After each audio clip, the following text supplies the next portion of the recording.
First off, rest in peace, neighborhood Nip. I ain't crip, but I'm on that neighborhood shoot. Building business, it's that black owned. If you hustle, better hustle till your pack gone. If you work, better work till your back hurt. And if you rap, make it better than your last verse. Yeah, more lyrics. Stick and move, Javante. Adrian, El Presidente, Eddie Kane University. Hill gon' heal, regardless. You, Buchanan, Bethel High School, by way of 3-Man Weave, LLC. Michelle, producer, based over here. You can catch this wave from the Marlins to the Mariners. Doing things you can't believe. It's the 3-Man Weave. What up? We come at you with topics. What up? Topic. What's good, y'all? What's good, man? Y'all already know what it is. Y'all got y'all 3 favorite guys, your favorite pod's favorite pod. We are back with a brand new episode 139. You got with you, as always, your favorite guy. It's your boy Buchanan. Here to cut the cap, and that's a fact. And as always, I got my bros with me. So who I got? I already know who it is. It's your boy Hill. Hill gonna heal regardless, baby. Let's get it. We headed to the motherfucking AFC Championship. AFC Championship. Who would have guessed we'd be right here right now? Not even you. Bruh, man, listen. Man, listen. We're good, man. We're gonna get into some things. We're gonna get into some things, but I mean, we might as well start off with y'all. You know, we're gonna do the divisional round recap anyway. And I mean, y'all was the first game. Y'all been the first game every playoff, so we might as well hear that. There's no need to icebreak it. Go ahead. Bengals are here. You know, let's get it. Okay, but I would be remiss to say you can find us on all major podcast platforms at 3Man Weave _ on Instagram and Twitter. You can email us at podcast.3.man.weave@gmail.com. We are on YouTube and Twitch. So all those beautiful people that are here right now, you are subscribed, I am sure, because you are subscribed to our 3Man Weave podcast on YouTube. Anybody that ain't here, make sure you tell them. Get your ass on over to the 3Man Weave podcast. Come listen, because we about to have some fun. I got some stuff I got to talk about. We definitely got some stuff we got to talk about. Shouts out to Nichelle. Nichelle is in the building. Intentional Productions. That is a YouTube page as well. Y'all go ahead, give a like, share, subscribe to that. You know what I'm saying? Hold it down. What's going on? I see the 4. Everybody, shouts out to the 4s. Throw your 4s up. Y'all know the emoji. Y'all know what time it is. Like we said, you know. Y'all set the tone. Divisional round was game week 1. I mean, game 1. It set the tone to an amazing weekend of football. Yeah. The best weekend in a long time. Maybe ever. In my lifetime. I definitely want to say ever. Because just in recent memory for me, I don't where every single game was this intense. Not just like intense, bro. You were playing there was a close game, and it seemed like every single game no team was out of it. You know what I mean? It was literally good football, good teams. Mm-hmm. And I said it kind of tongue in cheek, but I did kind of mean it. This is what football is like when you get that 7th seed out of there, because you have now you see what it's like when good teams go up against good teams, you know, especially when you have this seeding where it's like a higher seed plays the lower seed, because you think about it, you had the 2 seeds going against the 7th seed. Mm-hmm. The 7th seed is just squeaking in there. So it's just all right, now it's almost like, okay, you big on player safety, but you adding this game for some of the teams that you hope, if things go chalk, you would hope this team would go to the next level and be in the divisional round. And usually it would be a bye. So most of those times 1 and 2 would be bye. So you would have 3 playing 6 and then 4 playing 5. Now you got 2 playing 7. It's just bro, I know sometimes they say on any given Sunday, but also it's kind of just man, I didn't really want to see it. You know what I mean? I would rather kind of see some of these matchups, but I understand it because it's a financial thing. But some more important things, man. The Bengals, man. The Bengals, man. It was nerve-wracking. Mm-hmm. It was definitely nerve-wracking. I would like but to, it should be. Yeah, definitely. It's the playoffs. I would like to send a formal apology to my co-host, Mr. Hill, on that interception play. He actually watched the game with me, so on that interception, I may have like slapped his hand a little bit too hard in excitement. I ain't gonna lie to you. Almost went home. I definitely was about to be out 2 to 4 weeks. My shit was tingling for like a whole quarter, bro. I'm like, I'm not dapping him up no more. I was definitely in playoff mode, but to get into the game, actually, man, I know a lot of people. One of the big stories coming out is Joe Burrow getting sacked 9 times, and so that's the little media coverage that we do get is just basically, can they protect Joe Burrow? Joe Burrow, he's under duress the entire game, stuff like that. And what I will say, Hakeem Adeniji played like shit. Offensive line, they were leaky, and the right side, the Tennessee Titans were a perfect matchup for the Bengals. It was a concern of because from last week. Yeah, their defensive line was a perfect matchup because of the things that they do. They just don't straight rush. They don't just come at you and argue. They will run some stunts. They do they do 2-man stunts. They do 3-man stunts, whatever the case may be. And so that right side of the offensive line is complete. Like, those are new pieces over there. And so the communication hasn't been built up. And throughout the season, I have never had to worry. Like, I don't have any worry about the left side of my offensive line. Jonah Williams, Quentin Spain, and even Trey Hendrickson at center sometimes. I'm cool there, because those have been those pieces that have been there from day one, training camp. And, I'm like, okay, but people have been killing us saying we didn't do enough to protect Joe. Don't worry, I'm gonna get to that. You know that I got to say that something about that Hill. So Reef, you're exactly where I'm at. But what I will say is they killed the right side of the line because they sent there and there was no communication. It was loud, so that they're going on silent count, and so it's just that was a place to attack. Chris Jones, he's going to give a problem, next week, but we'll get into the previews. But what I will say is, although Burrow took 9 sacks, we're not going to just put all 9 sacks on the offensive line. Even all of those 51 sacks that Joe Burrow took this season, they talk about the offensive line and how they protected him, but they all aren't on Joe Burrow. If you look at Joe Burrow when you go back to his LSU tape, he's doing some of those same things. He's trying to maneuver in the pocket, sidestep some stuff, spin around on some rushers, and it's college, so he can get away. The level of athlete that he was, he can get away. Just the NFL, them dudes, once they get a hold of you, it's hard to break it, especially with his size. He's not Josh Allen size. He's not Ben Roethlisberger size. Those big quarterbacks that can shake shit off. So sometimes they do get him, and sometimes he won't just he tries to escape and he's trying to make a play downfield. And even last year, that happened as well. But it's like the team doesn't want to take that away from them. They don't want to just say, as soon as things break down, throw it away, because that is one of the things that makes Joe Burrow special. He's a playmaker, and his eyes are always down the field. And you look at that Packers game when Jamar Chase got that long touchdown. That was on a scramble drill. You look at the Tennessee Titans game last season. He threw some of his best passes against Tennessee last season when we upset them on the scramble drill when plays broke down. So that's something that also makes him special, so we don't want to take that away from him. But before I let you guys go, I just want to point out, I've been saying it, and when we put out our all-weave team, I did give a vote for DJ Reader, and Sunday showed why. DJ Reader, he's a run stuffer.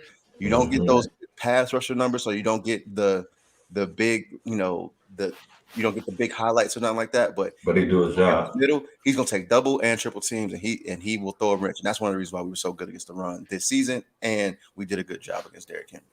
And see, and that's the thing. I know it's easy, and it's nothing for me to say about the Bengals. You said it all. You said everything that I wanted to say, and of course that's your team. So we just let you ISO.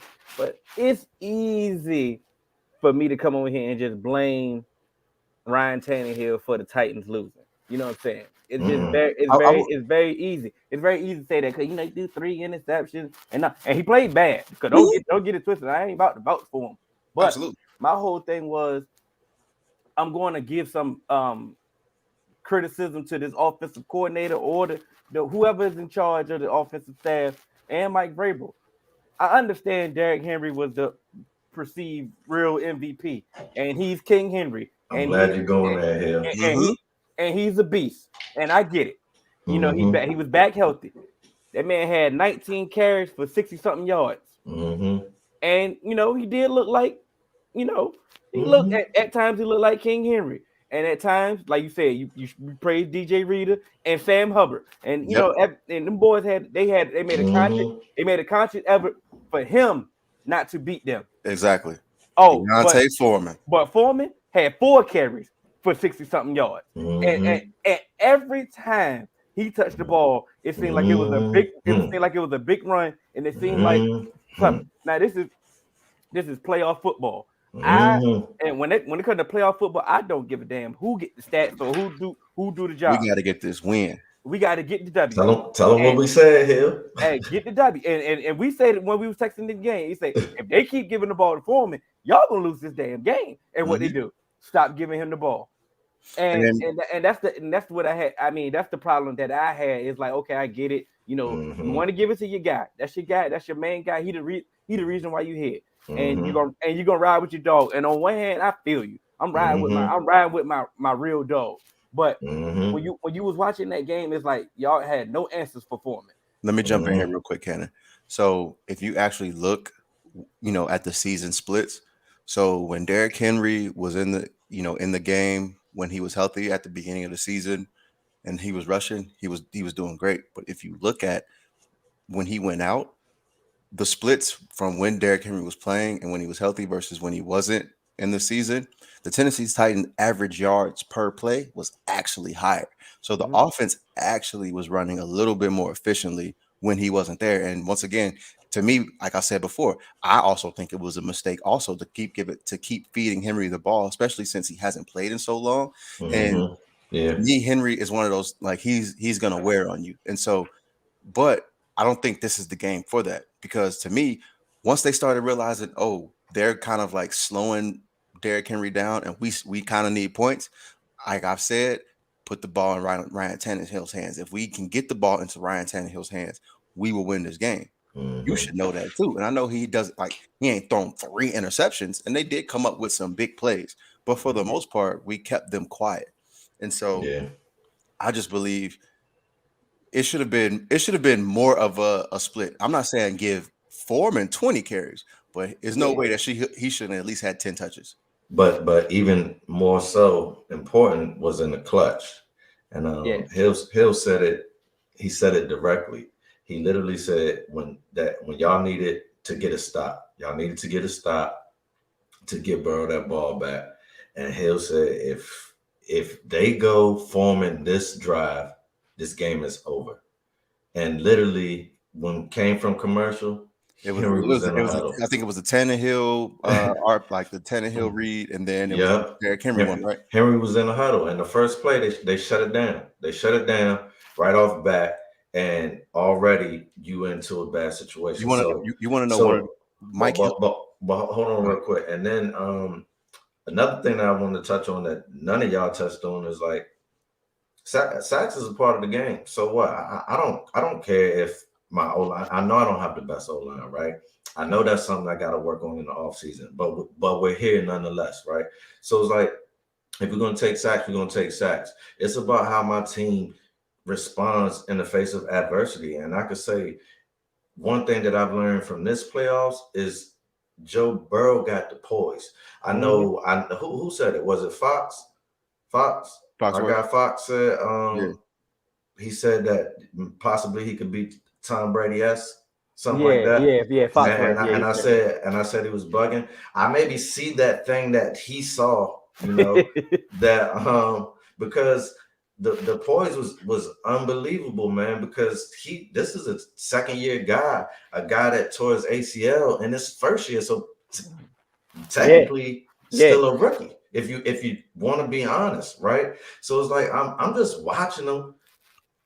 Takes a sack, he get up, and he's on to the next play. And that's something impressive for young players, because what we see a lot of time, we saw Tannehill do. Try to avoid the sack, and what he do? Throw 3 picks. So sometimes when you look at the greats and how they became the greats, it's because Tom Brady is willing to just take that sack, because sometimes a punt is better than an interception. So it's like, yeah, that's why it was a slow game until the end, because it had to be a nasty game. But him taking those sacks and not turning the ball over kept him in the game when he needed it the most. So I think the Chiefs, not just Burrow, but the players around him. You know, Chase doing Chase things, man. Joe Mixon.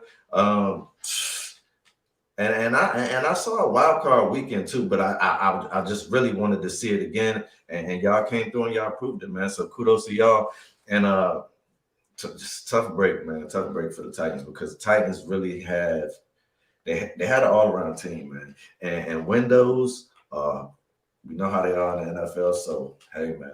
I don't know. You wanted to get to one of those comments, Hill?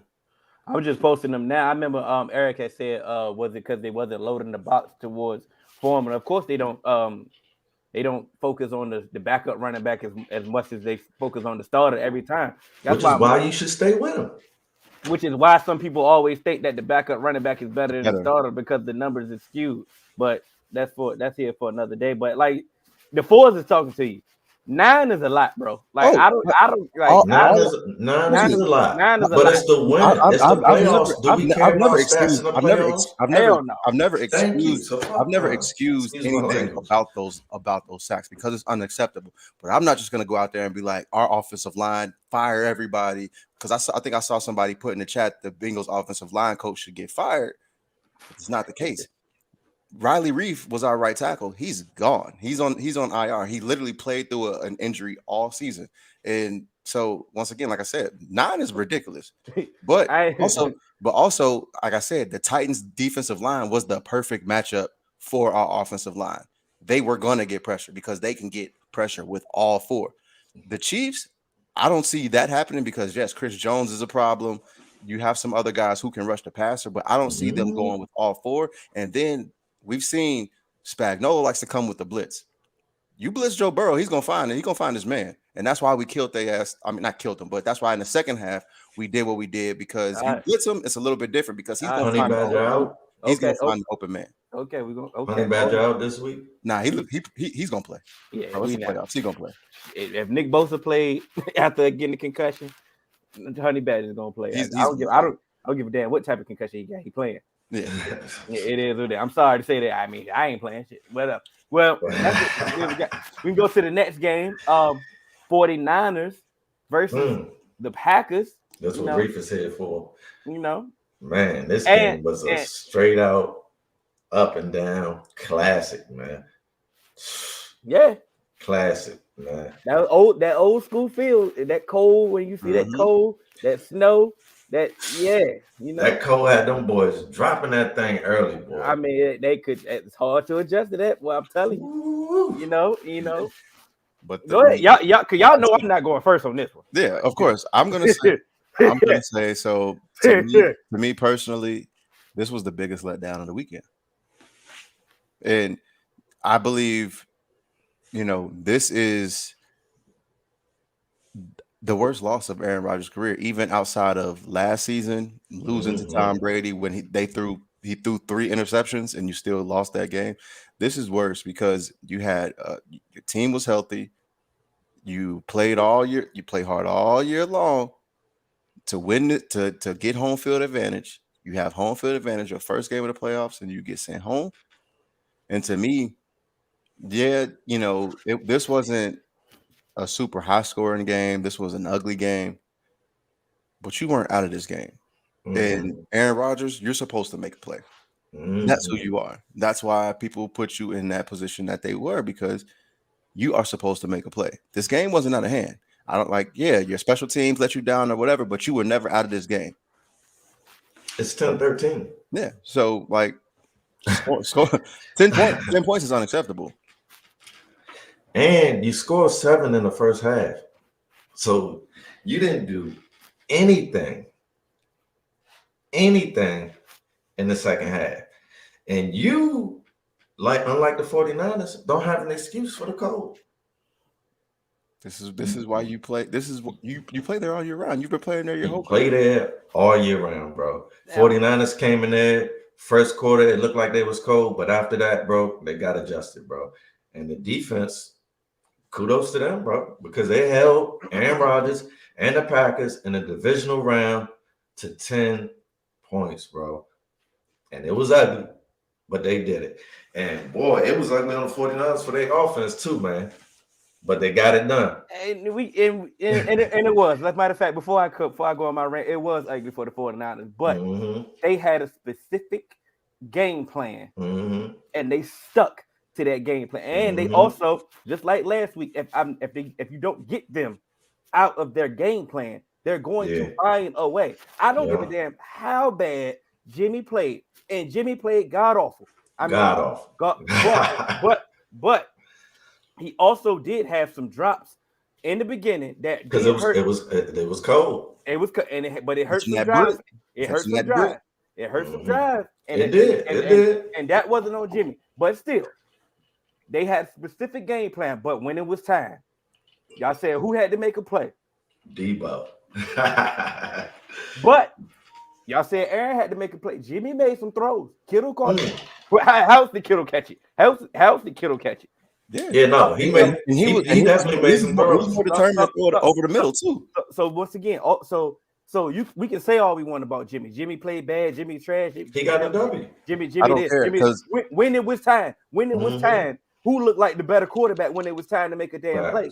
Jimmy stepped up. And that was going to be my statement about this. Is it don't matter how well you play, your completion percentage, or whatever the case may be, and what people look like because half the time when people talk about this 5 years from now, 10 years from now, and they talk about your legacy, they're not going to come back and look like, well, he had a good game and they just lost. No, at the end of the day, you lost and you had home field advantage and you lost in the divisional round of the playoffs. Nobody's going to come back and look at all of that stuff. So at the end of the day, once again, like I said, like Tom Brady has played terrible in some playoff games. Like he played terrible last season. I mean, last season in that game against you in that Super Bowl where I think it was 13-10 or something like that against the Rams. He didn't play that good either. But guess what? He did make the plays to win the game. So yeah, they can have just sometimes it's just like in any sport. When it comes down to crunch time, you look for your guys to make the play. Because you know what this makes me feel like for Aaron Rodgers.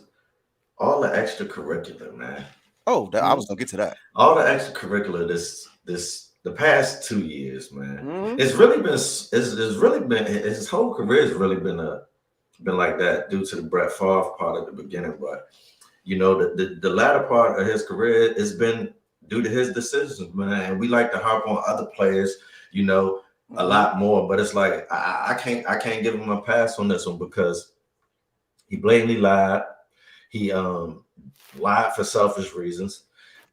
That's not a team player. That's all the things that we basically throwing people under the bus. You know, can't be available for your team because of your lie. All these things, right? And now when it's crunch time, then you don't deliver. If you doing all of that, right? If you doing all of that and you're that guy, then you at least got to be the one showing up when it's crunch time. That's all I'm saying.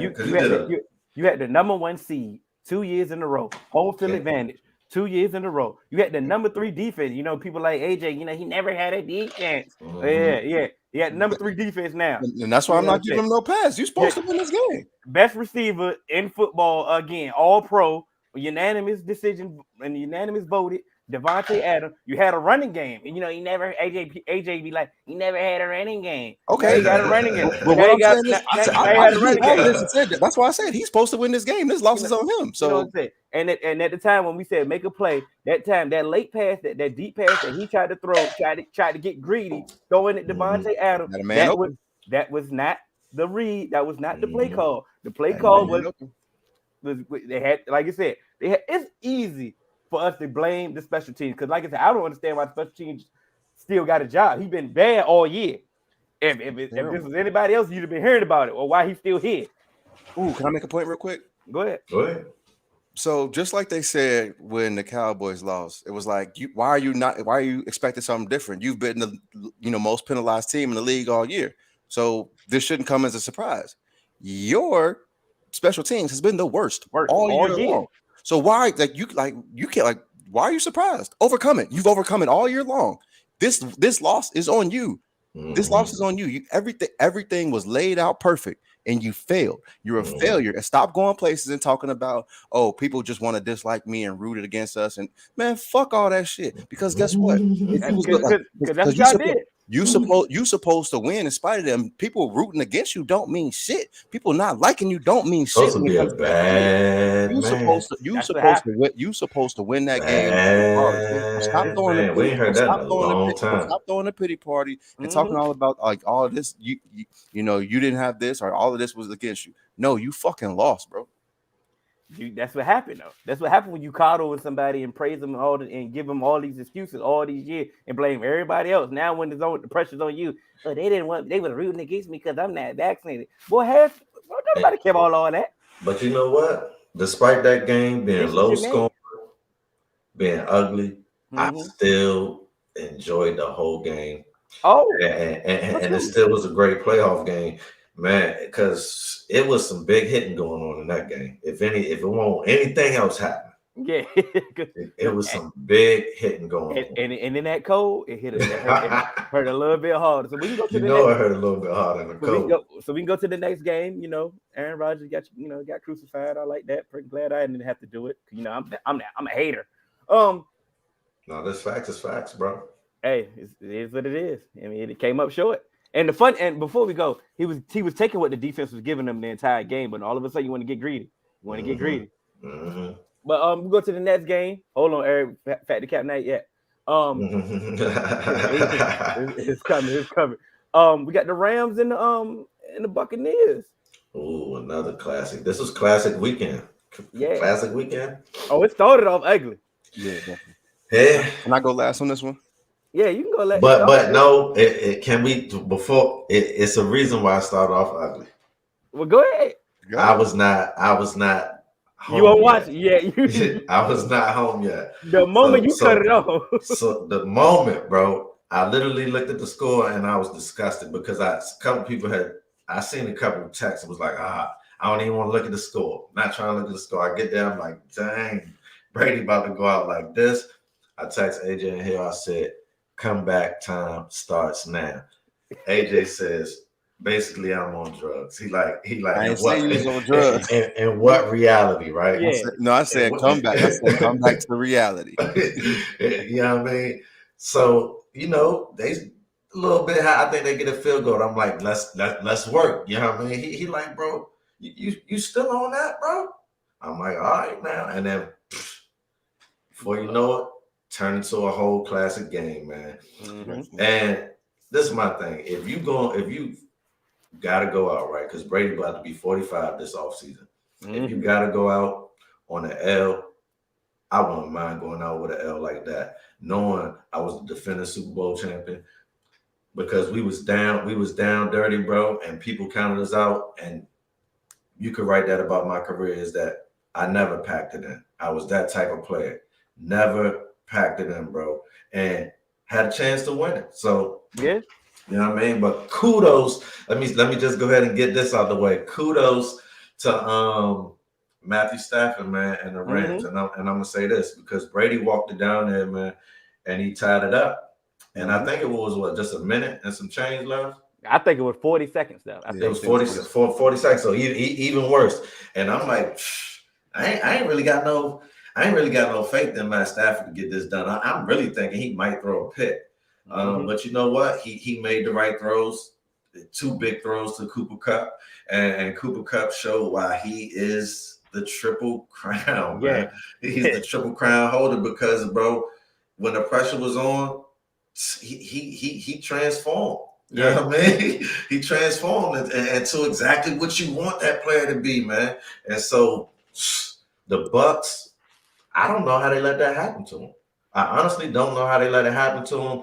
Should have had Cooper Kupp bracketed, whatever it takes. Should have had somebody bumping him off the line, somebody over top, but you let them get behind you. Teams in the last second always abandon that defense that held them down all game, and it ruins them Every time, man. Stick with your defense that got you there. And that's my spiel about another classic for classic weekend. That's what I'm dubbing it. The thing about it is, like I said, the Rams came out hot. I mean, we in the game 3, and I'm like, God, this might be over. Like, this is ugly. Rams coming out hot. But like you said, we texting, you know, Brady is Brady. Brady ain't going out without a fight. He ain't going out like that. And they made it a game. You know, but you know, at the end of the day, the Rams, it was all basically it was one person. You know, Cam Akers was tricking the game up. He went full Jeremy Hill, bro. I was disgusted. He was tricking the game up. And it would have been funny. It would have been funny, like the joke on the Rams and trolled them, like, oh, see, look what y'all did, y'all lost. But at the end of the day, this would have been solely on one person. You know, like I mean, it just he was a hero last week though, and he almost was the foe. You know, for not the foe, but the foe. You know what I'm saying?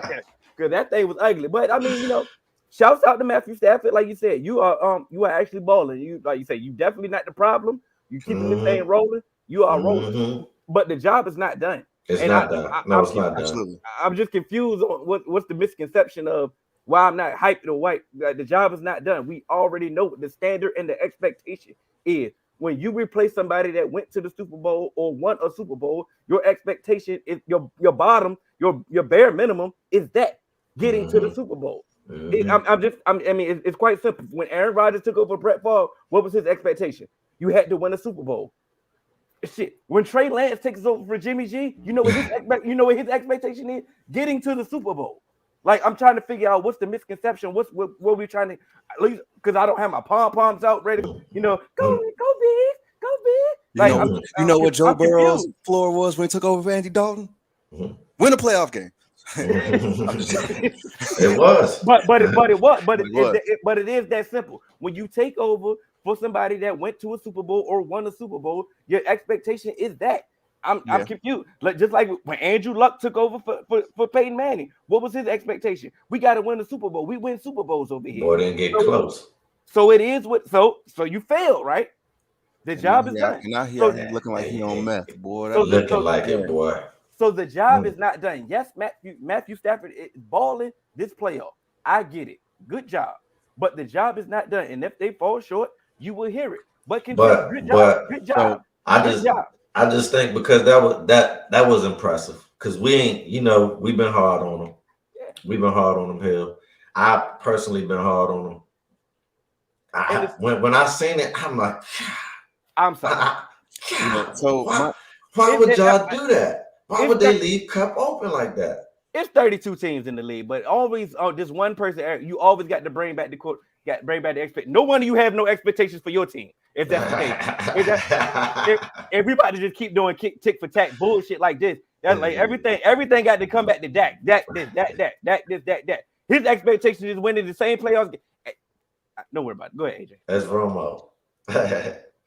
But it's just that simple. Since you can correlate that. But that's why nobody has expectations in Jacksonville. If that's the case, I'm sorry, AJ. Go ahead. So no, man. Mark Brunell took them boys deep, man. Yeah, and then other quarterbacks didn't. They still ain't lived up. You know. So for me, like they can't even do what Blake Bortles did. They can't. Blake had them boys almost dead. At the AFC Championship, they can't even do that from a Super Bowl title, but they can't even do that. But always got the Cowboys in your mouth. But then, but we the annoying people. You feel what I'm saying? It was other quarterbacks, but the first one you thought of, good Dak. Like, come on, man. Go ahead. not the Tiana Trump, but he went full. Yeah, little Corinne Stephens. But for me, this game. I wasn't, I felt like coming into the season, I felt that this was an upgrade over Jared Goff.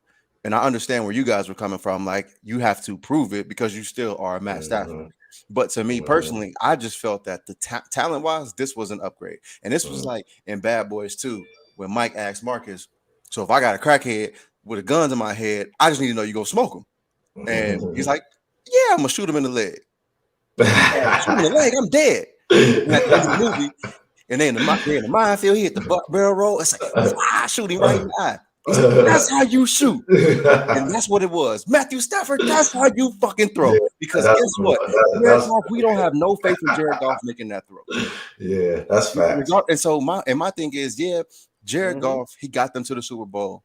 And I'm not taking anything away from him. But that team was based around playing really, really good defense and having amazing. They ran Todd Gurley damn near out of the NFL. Yeah, and so now he gone. So even myself, I was a Matt Stafford supporter going to the Rams. I think that was a big upgrade for him. But even last week, I wasn't about to crown him and say, see, he won a playoff game. No, absolutely not. Because that game was a blowout and game script didn't make him throw. So, I was going to say, before you, Cam Akers was, like I said, was really what made that game go. Kyler Murray played so bad, I almost didn't want to say nothing about Matthew Stafford. That's how bad. Yeah. But, exactly. But, Kyler Murray played hard. So that's what I'm saying. So it really wasn't that, and that's not taking anything away from Stafford, because once again, quarterbacks always get way too much credit, and then with a team win and stuff like that. But also, he was the quarterback of the game-winning team, the team that won the game. But this wasn't like that game didn't show me anything. That wasn't a game where it's like that proves why you brought Matthew Stafford. And you know why that point is so poignant right here? Because you know what Rams fans always say when I mention Goff? They act like Goff didn't get them to the Super Bowl. He didn't do nothing. He just that's what they so it's like they of all people should know that you can win a playoff game doing nothing.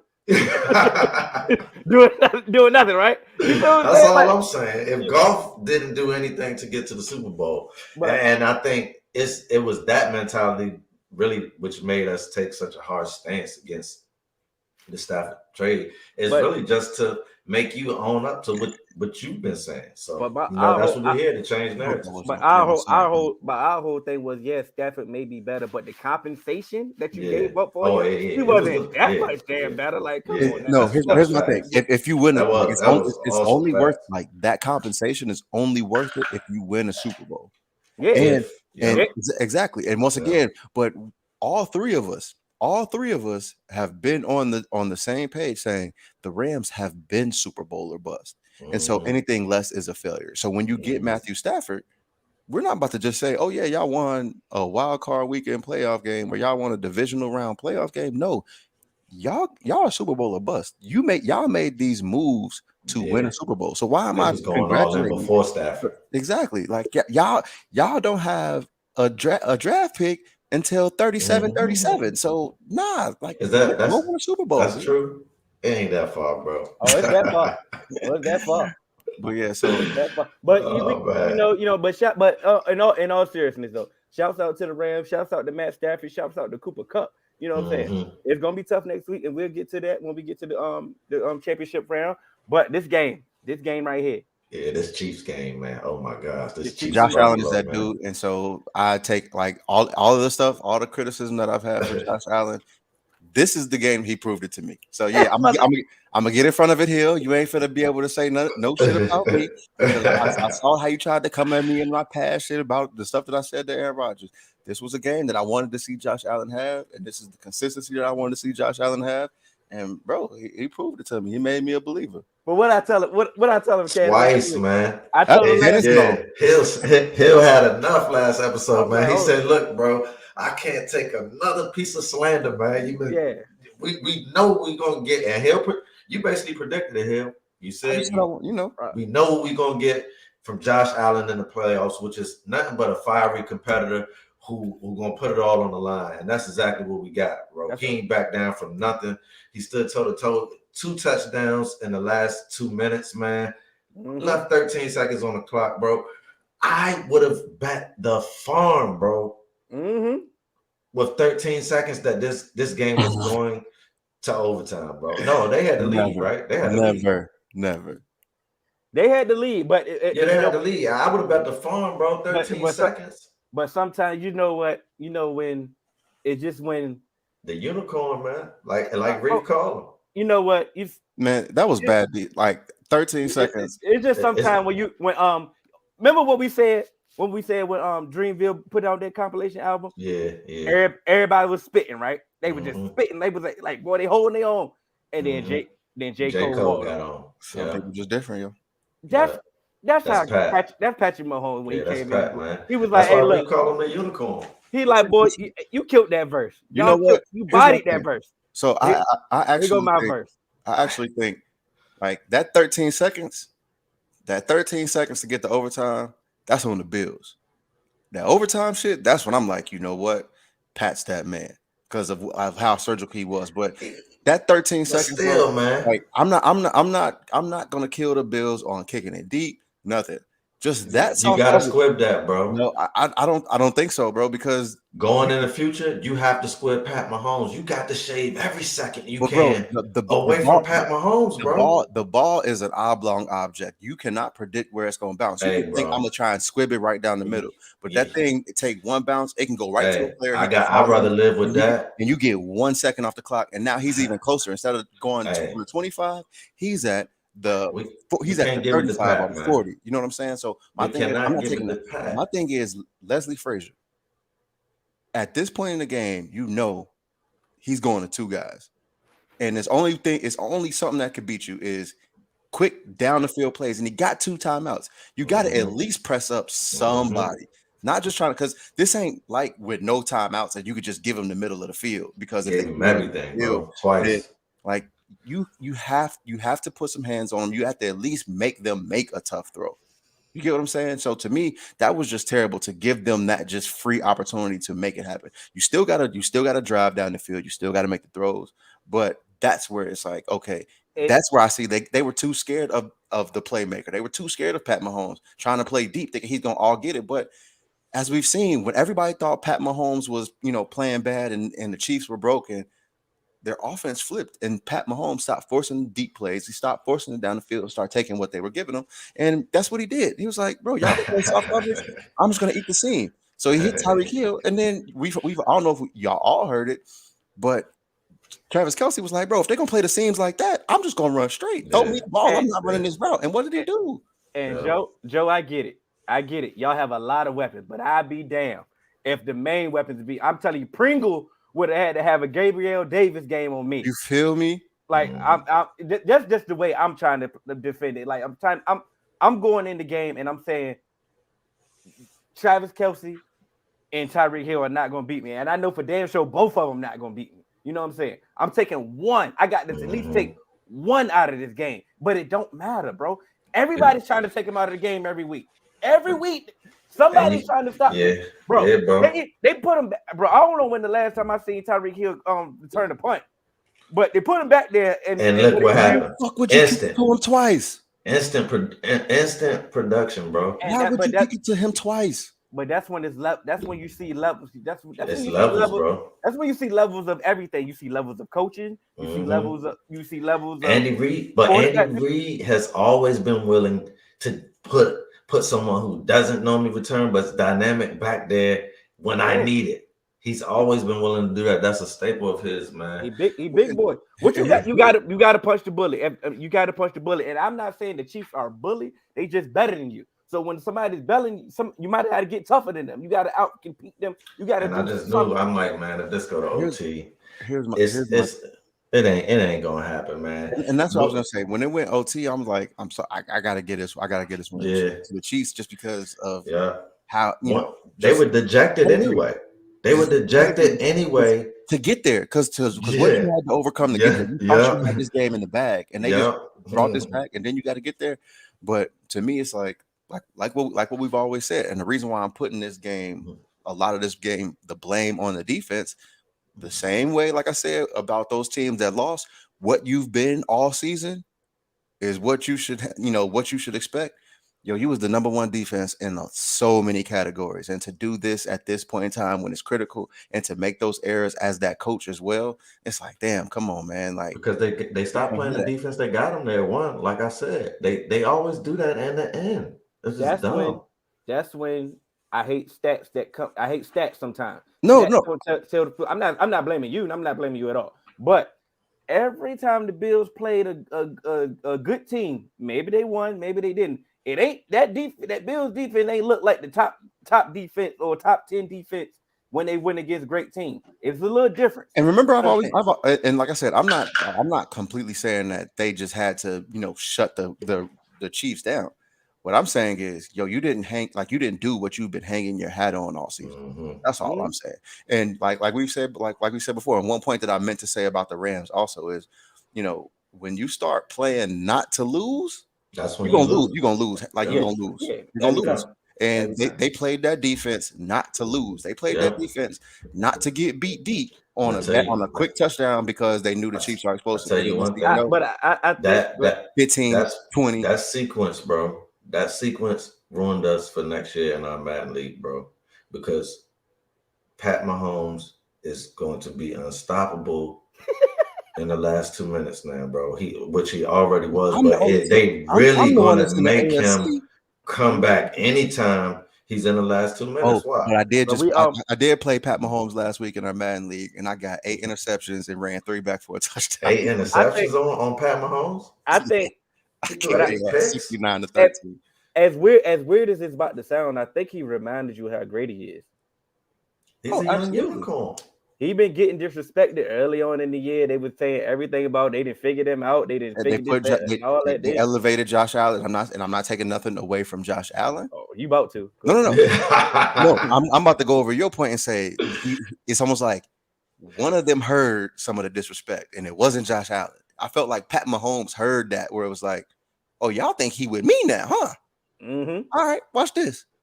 That's what I think. He elite though, man. Oh yeah, what he did was elite too, man. That game was the perfect game to end this. I think we always in disbelief, man. All right, before we get to the championship round, the preview, let's go and hit him with your favorite game, AJ Cannon. Oh, we doing it. I was not ready. We got Eric got one at least, so okay. So we're gonna get to America's favorite game. Cool. Yeah.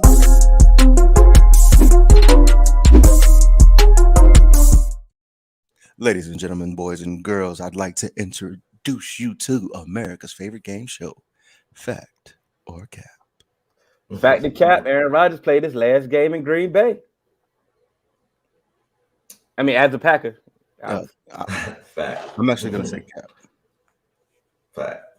You're gonna say Cap. I'm gonna say fact. Gone. They got to do something. Yeah, they got to do something, but I believe they're going to try everything in their power because just like Mike Zimmer said, I see this motherfucker every day. Stop asking me if he's ready to play. So I think that with what we all know about Windows, I think the Packers are going to do everything. I think they're pretty much at his mercy. I think they are. I think they're at his mercy. And so I think he's such a narcissist. I think he's such a narcissist that's what he's been trying to get, but I don't think they're going to go after anybody else or bring anybody in. And I don't think, knowing the window that they have, they're not gonna give those keys to Jordan Love just yet. Unfortunately, because I would actually like to see them go and then win something and he goes somewhere and lose. But unfortunately, I just don't see that happening. Well, once we figure that out, we'll see. We can deal with that. Fact or Cap, Tom Brady will retire. Fact. Yeah, it's a fact. It's unreal that he played this, bro. 44. It's unreal that he played this year. I wouldn't care how bad. If he started the whole year and finished it, it would have been amazing, bro. He's too old. He got to get up out of there, man.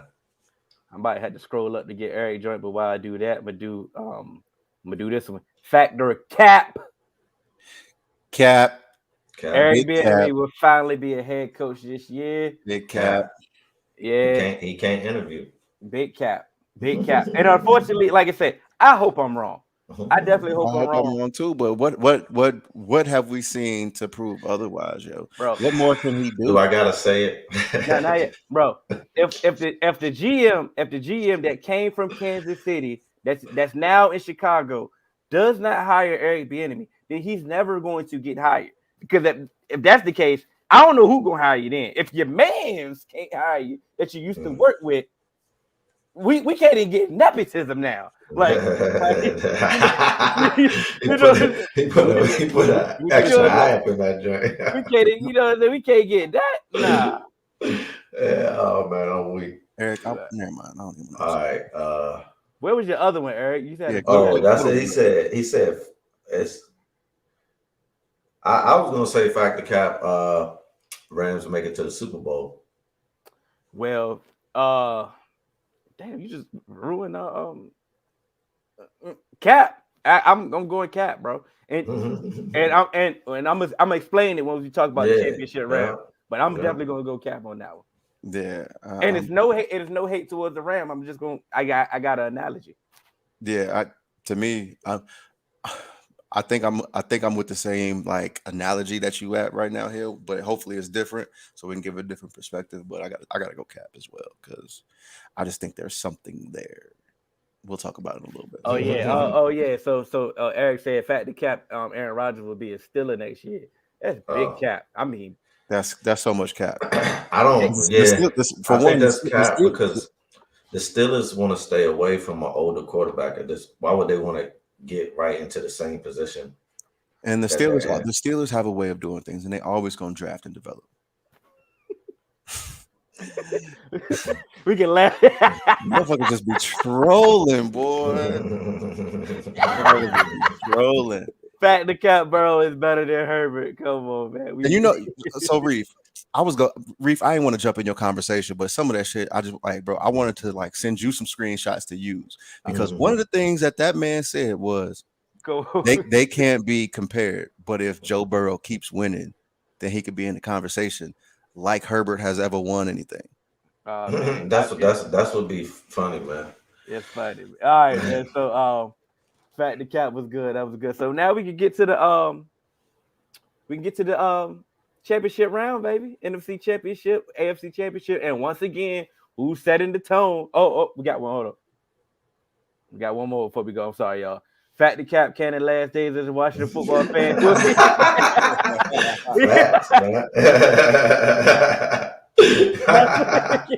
No. Oh man. Oh yeah, that's next. Oh yeah, 2-2. 22.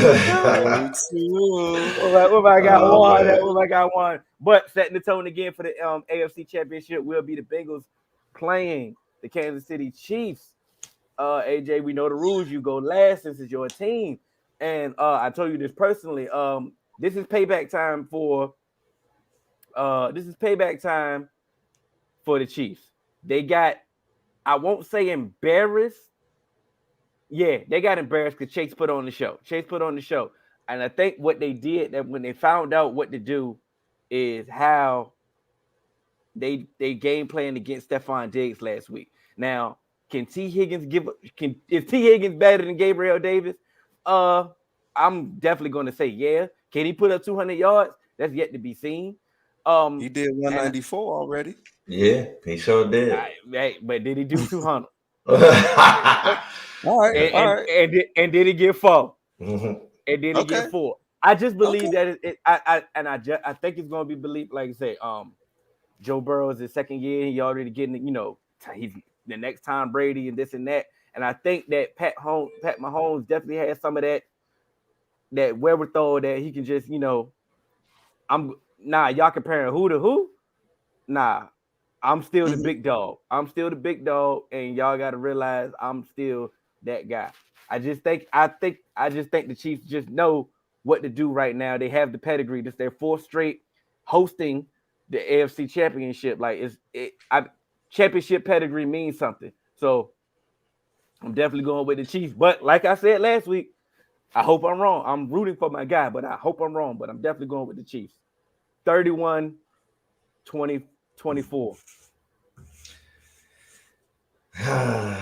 Yeah, man. I'm going with the Bengals. And it's really just because I want to see a Super Bowl rematch, man. So, Bengals ain't won a playoff game in 31 years until this year. And it's because the last time they lost a playoff game was against the San Francisco 49ers in the Super Bowl, man. Joe Montana. So, I'm looking for the rematch. So, if we were going to go first for the next game, I'm going with 49ers for that exact same reason. So I'm a nostalgia guy. There's been a very nostalgic season so far. You know, it's the last week for my Washington football team. So it's like I gotta hang my hat on something. So, you know, let's get a classic Super Bowl rematch, man. All right, AJ, what y'all gonna put 40 on them? So this is no lie. I think this is a game that's first to 40 wins. I think it's one of those. I don't even think I have to make a pick because I'm not gonna do any picking with, you know, my brain. It's all picking with my heart, regardless. So you know I'm riding with my guys. But just like I said before, Cannon alluded to it. Remember, it was 31 years. Our last playoff victory was against the Titans, and then we ended up losing to the Raiders. It was flipped. So now we won against the Raiders, redeemed ourselves to beat the Titans again. And once again, like Cannon said, it was the 49ers in the Super Bowl. But I do want to say one thing, you know, you said you think that, you know, this is kind of the Chiefs' time because Mahomes, he's heard the noise and he's trying to remind you who the big dog is and stuff like that. What I will say is I think that Joe Burrow also hears all this talk as well. And you've heard him say, like, hey, bro, we not no underdogs. We a really good team, and this is what we're here to fucking do. And this is one of those things that with Joe Burrow also, I think he got the mindset that he don't give a fuck that he's going up against Patrick Mahomes. He honestly probably wouldn't have it no other way. He probably would want to go up against Patrick Mahomes so he can be like, yo, this is who I am too.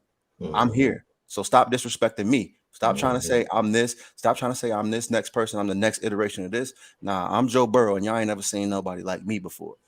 And so I think that this moment is not too big for him. And I think the game that we played in Tennessee last week is actually really good for the entire team because it showed we can win in any way. We can win those dirty knockout, drag out, playoff style football games.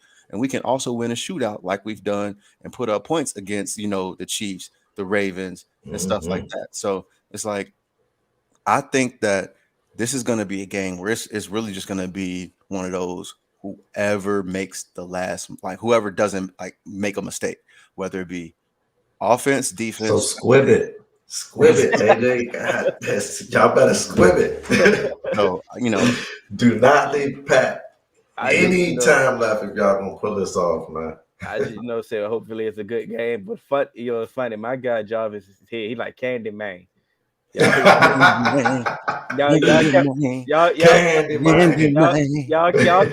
kept playing with Jarvis. Jarvis pulled up. Like, hold on, man. I kept hearing something. Y'all, he like his Spidey sense went off. You know what I'm saying? Y'all stop playing with Candy Man. Shout out to the Fords, man. The Fords is here. Man. I love you. Oh man. So we got the 49ers and we got the Rams. And I got a question, Candy. Now you got an older brother.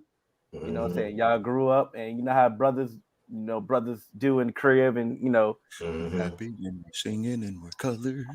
How often, I know at some point, Mark was probably, getting the best of you, beating you up and all that cool. But at some point, did you ever get the best of Mark? Did you ever get the best of him?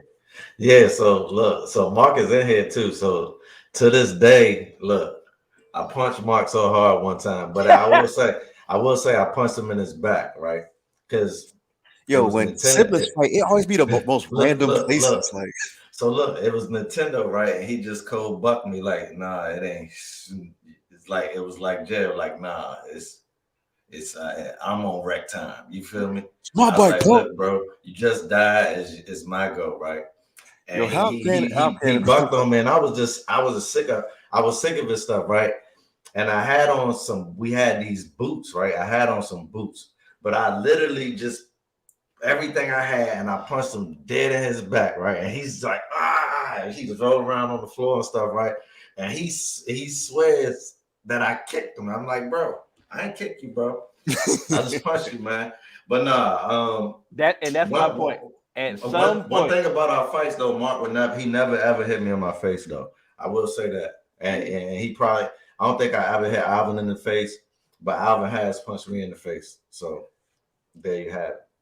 And they both in here. Those is facts. Grew up dirty. But my whole point was eventually, bro, they've been big broing the Rams the entire time. Like I don't think McVay has ever beaten Kyle Shanahan. So at some point, your pride has to kick in, and you got to beat your big bro. You have to, right? You have to. You're rolling. Your defense is clicking. Your offense is clicking. Everything's clicking. You're a different team now, and they still gonna lose because the 49ers is on some type of road that I don't really know.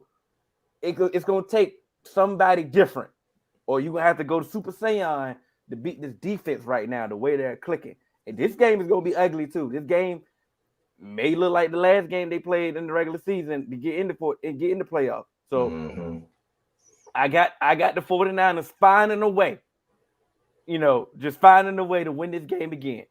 Jimmy G made Jimmy G it, and then he made Jimmy G it. You know what I'm saying? That's the only way I can describe this game. There's no hate towards the Rams. I just don't understand that McVay just doesn't have what it takes to get over the Kyle Shanahan hump. And I truly think coaching gonna be a big part of this game. And I truly think that head coaching wise, Kyle is the better coach. And they both come from a strong coaching families, but Kyle comes from a more strong coaching family. And I'm not saying that's fact, AJ. That's just my opinion. I just would take. I was thinking of my response. I would take Kyle over, and both of them have coached for my franchise before, so I kind of know a lot about them. But that's not to say that Sean McVay can't show up here and get it done, and like you said, beat his older brother Hill.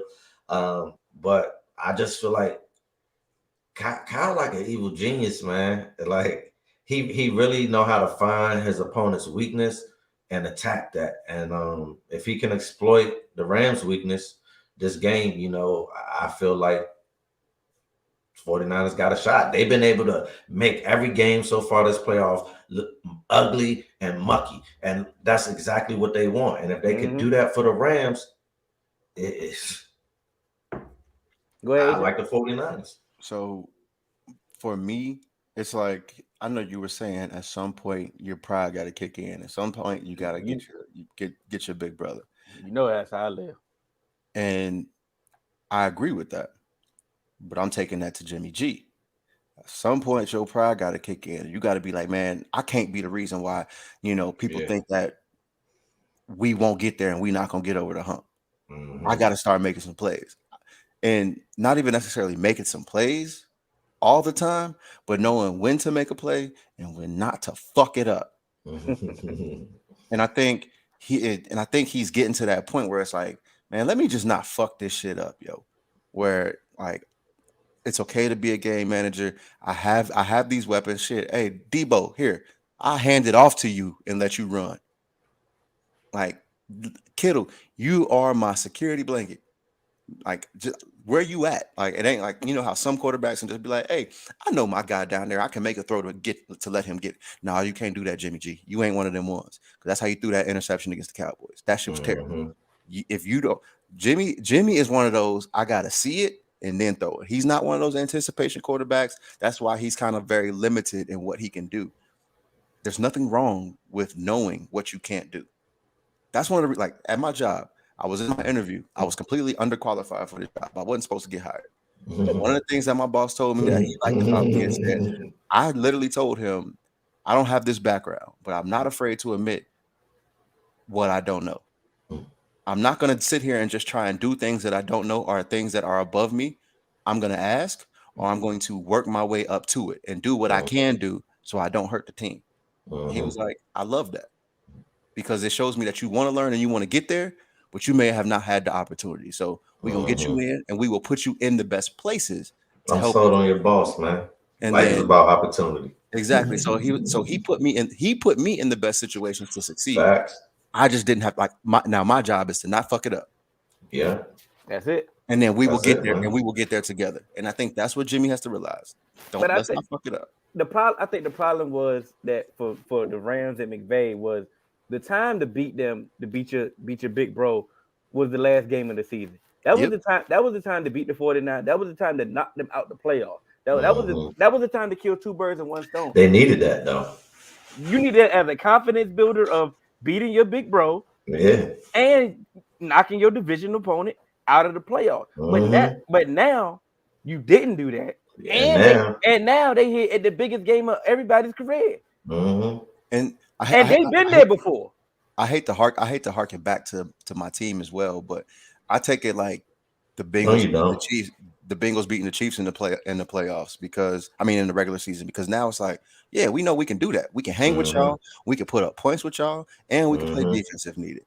And I'm not saying that they're in our division or nothing like that, but also it's like in our division, we beat the Steelers and we beat the Ravens and stuff like that. Like last year, like that Monday night game against the Steelers, when we beat them the way we did, it's like everybody on the team got that confidence. Like, bro, we can hang with them. Why? Like it almost came like, why not us? Like we could prove to them. Now you don't, like you coming into the playoffs now. You don't have that monkey on your back. Like, damn, can we do this? Can we do this? You have that confidence. Like, bro, we can beat them, and we've proven that we can. So it's not necessarily trying to get everybody to buy in. And some people got that false sense of confidence. Now everybody really, really know. And so to your point, Cannon, where you were saying you think as a head coach, Kyle Shanahan is better than McVay. I won't necessarily say that he's a better head coach, but as an offensive mind, I think that he understands how to utilize all of his pieces more effectively, more consistently. I agree with that. I think he has a better grasp of what he actually has than McVay.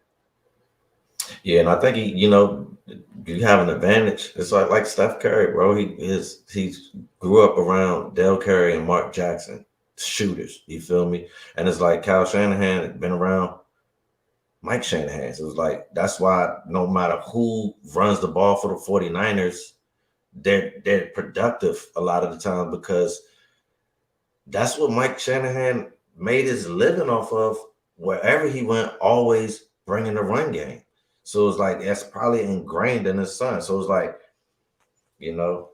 but we'll see, man. Like Cannon put in the comments, I think it'll be a good game. I'm hoping we get both of these games to come down to the wire, and then we could truly say this has been the greatest playoffs that we have ever seen. Ever, because man, these been some nail biters, boy. Facts, man. Before we get out of here, handle these nail biters. Yeah, you almost man. Before we get out of here, one of the great coaches of this league stepped away. Sean Payton. There's a lot of rumors on what he wanted to do next, and it's a lot of things circulating. I think he's gonna go to TV though. And I think that's the move. And that's TV, the move. But I think TV is really gonna mess this thing up. Like I'm not really sold. What you mean mess it up? It's a lot because it's way too many moving parts. There's so many rumors of Amazon trying to get Troy from Fox, and Sean Payton supposed to come in replace Troy. Al Michaels is supposed to be going to Amazon, or now ESPN trying to get him. ESPN making a play. Amazon taking over the world, man. I think Sean Payton will be good on TV no matter where he ends up at, though. I'm definitely sold on him. I've always liked his pressers. I've always liked if they get an exclusive with him. He got personality. I think he can be. I think he can be just as good as Gruden. And he know the game. So it's like he was a player's coach. So it's like I think that's what we need to hear from. So I'm definitely excited for what transition he make in the media game, or what he may do. I'm so sick of the rumors. I'm ready for some reports. Like it's just too much out of there. And I'm not even talking about his what other job endeavors that he talking about. I'm really keeping it towards the TV deal. I'm ready to see what Amazon is going to do next. I'm ready to see how ESPN, how that ball falls, and Fox, how everybody trickle down. But I think that they not really. So who's gonna be the odd man out? CBS. I guess you could watch. Amazon and CBS probably do it together. But Amazon is supposed to be getting the Thursday night games. Yeah, I'm about to say I don't think CBS will be out of. I think that's between NBC and Amazon. Okay. So they trying to Amazon has been showing Thursday night games, but on Prime, on Prime as in like a Prime thing. So I think it was this year NBC had them, if I'm not mistaken, because I think they took it from NFL Network, but they still was doing like NFL Network and Prime. Like they also been doing CBS games too, because Paramount is a channel on Prime. So it's like CBS, but I think CBS has like just been doing it with Paramount Plus, and Fox has been NBC has been doing it with Peacock. So it's just like that's why I'm saying NBC is a prime target to get them like to just go away completely, because they've been if Al Michaels leaves, they've been having everybody hands in they little sugar bowl. But it's not a loss if they lose Al Michaels. They got Mike Tirico right on the roster. But I thought he don't want to do football. Mike Tirico don't identify as black. Yeah, definitely. Yeah, we did that on the pod, bro. Oh yeah, that's right. Definitely. But I thought that he said that he wanted to focus on other sports, not football. I thought he said that. What we pay you to do? We pay you to do what we tell you to do. You can call this game. But that was part of the reason of him leaving and going with NBC, because they was going to allow him to do what he wanted to do. Hey, let me holler at you in the back right now. Hey, look. End of the day, they cut the check. So they asked him to, he gonna do it. You right though. You know, we gonna sit here. Hey, I know you want to do the Olympics, right? But what you gonna do is call this fourth down before you go to the Olympics. Look, Reef wanna know. He asked a question. Oh, he definitely he said the Italian stallion. Caucasian. I think he called the Italian stallion, Mike Tirico. And that's how he was raised. That was the side of family he grew up on. He explained it. They did a whole it was like a video. It was a whole documentary too. They did a whole spill. I can't believe you missed that one, Reed. Yeah, you got to search it, because it wasn't really a publicized thing. So you might have to just search that. And I see y'all, Forrest. I see y'all, and I'm purposely avoiding the Sean Payton rumors to Dallas because I don't believe them. I don't believe them because I just don't. We've heard this rumor before, and I'm gonna tell you the rumor that we heard it before. Bill Cowher, when he stepped away, it was all rumored that he was going to the Carolina Panthers. He got his daughter, he got family in the Carolina, and he was going to Carolina. And next thing you know, Carolina job opened up, and what he do? Stayed at CBS. It's his ass in the booth. It's something different. It's something different when these coaches get into the media. It's like it's less stress, but it's not always. It ain't nothing different. It's like it's less days of work, bro. I don't have to do no film. I don't got to deal with no tons of personalities. I ain't got to worry about talking to the media because I'm the media. I don't got to answer no hard questions. And he already rich. Exactly. And you kind of they kind of give you the same, like, not you ain't gonna get necessarily head coaching money, but if you done had head coaching money for a long time, taking that little pay cut, like shit, let's do it for my time, my peace, and now I get to be with my family. No more early mornings and late nights and shit like that. Like you get I forgot what I about to say. Yeah, I missed it.